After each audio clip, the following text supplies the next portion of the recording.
আসসালামু আলাইকুম ভিউয়ার্স। আজকে মাংস দিয়ে খাসির মাংস দিয়ে মকবুস বানাইমু। আরবিয়ান সৌদি ভাষা বলে কাবসা আর দুবাই ভাষা বলে মকবুস। দেখেন মাংস ভালো করে সাফ করে আনছি, লবণ দিয়ে ধুইয়া, আদা রসুন, গরম মশলা, দালচিনি, এলাচি, লং, গোটা জিরা, পেঁয়াজ কাটিয়ে আনছি চিকন করিয়া। এখন তেল দিতেছি, দালচিনি, পেঁয়াজ জিরা, পেঁয়াজটা একটু তেলের সাথে কষাই আনলাম। পেঁয়াজ একটু লাল হয়ে গেছে, এখন আদা রসুন এর সাথে মিক্স করে দিলাম।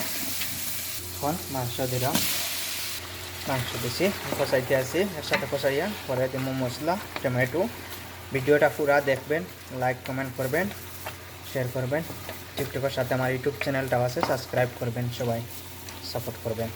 ছোটো করে টমেটো কাটিয়ে আনছি, 7টা টমেটো, ক্যাপসি মরিচ একটা, 6টা লেবু শুকা, 3টা মরিচ সাথে দিতেছি। লবণ যতটুকু পরিমাণ ততটুকু দিবেন।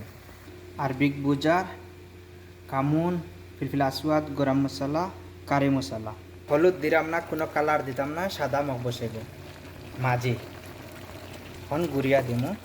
এখন দিলাম গরম পানি দিছি, পানি মাংস গলার পরে চাউল দিমু। এখন আমার মাংস সিজি গেছে, এখন চাউল দিমু। লবণও আমার ঠিক আছে, লবণ চেক করে নেবেন।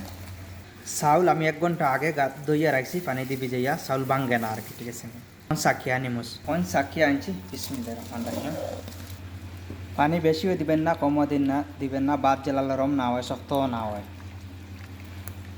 এখন ঘুরিয়ে রাখবেন, দেখেন ইয়র। এখন হালকা পানি রয়েছে, এটা টানিয়ে দিব। আগুন ছোটো করে ঘুরিয়ে দিমু। ধনিয়া পাতা, ফ্রেশ ধনিয়া পাতা উপরে দিমু। এখন ছোটো করে ধনিয়া পাতা কাটিয়া উপরে দিছি, এখন ঘুরিয়ে দিলাম, খালি পানিটা শুকাইতো। বিসমিল্লাহির রহমানির রহিম। মাশাআল্লাহ, দেখেন কীরকম চাল নরমও হয়েছে না, শক্তও না। এখন প্লেটও দিতেছি, আপনারা যে যেটা ব্যবহার করেন এটা ইউজ করতে পারেন। মাশাআল্লাহ, দেখেন মাংস কীরকম নরম হয়েছে, মাশাআল্লাহ। এখন পেঁয়াজ ফ্রাই করে আনছি, ফ্রাই করে দিতেছি উপরে। আপনারা দিলেও পারেন, না দিলেও পারেন, আপনারা ইচ্ছা এটা। আলু ফ্রাই করে আনছি, আলুও দিতেছি উপরে। মাশাআল্লাহ, তাবারাকাল্লাহ।